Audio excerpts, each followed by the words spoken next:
get to go home now?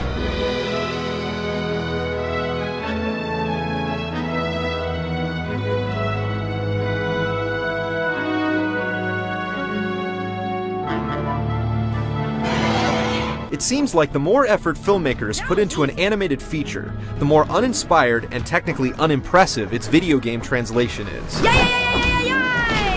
This is painfully true with The Ant Bully, a moderately entertaining movie transformed into a horribly repetitive platformer.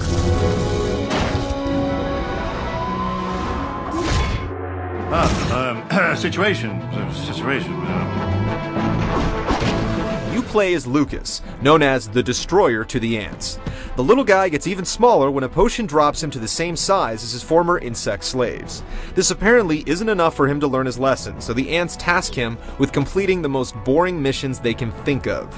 These include killing bugs, collecting items, killing bugs, collecting items, and occasionally killing bugs and collecting items. Lucas! Hey, Lucas! I could use a little help out here! The frustrating thing about the story is that it focuses heavily on moments the movie doesn't even bother with. That means you're getting a completely pointless backstory, especially if you've already seen the Ant Bully on the big screen. Very few of the cinemas are character-driven, move the plot along, or are even interesting to watch. It seems like a crime to criticize the work of a comedy genius like Bruce Campbell, but even Ash can't make these moments interesting. Remain calm! We must not panic!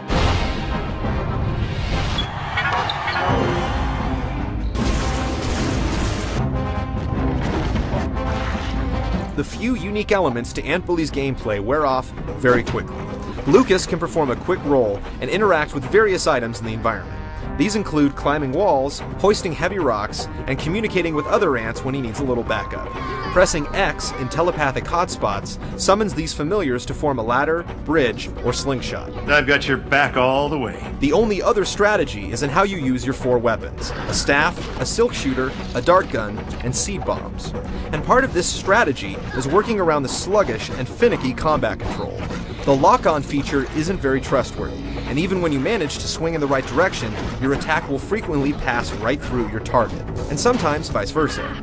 You also have to come to a complete stop to use the action button. Well, that makes me feel much better.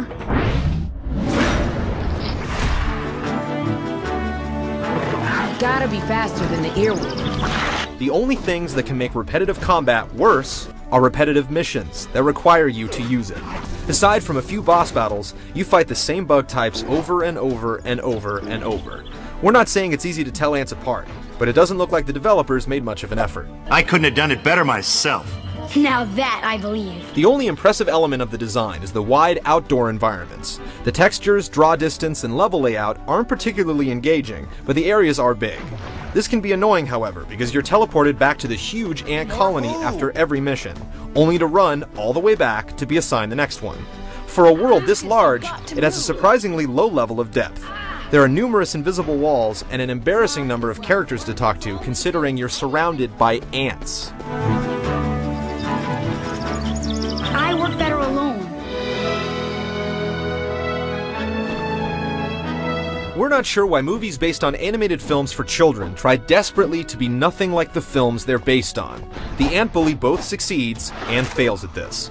If you're interested in discovering how Lucas collected the tools he used in the movie, then this game will answer a lot of your unanswered questions. But if you're one of the millions of people that couldn't care less, you'll have more fun with an anthill and a magnifying glass.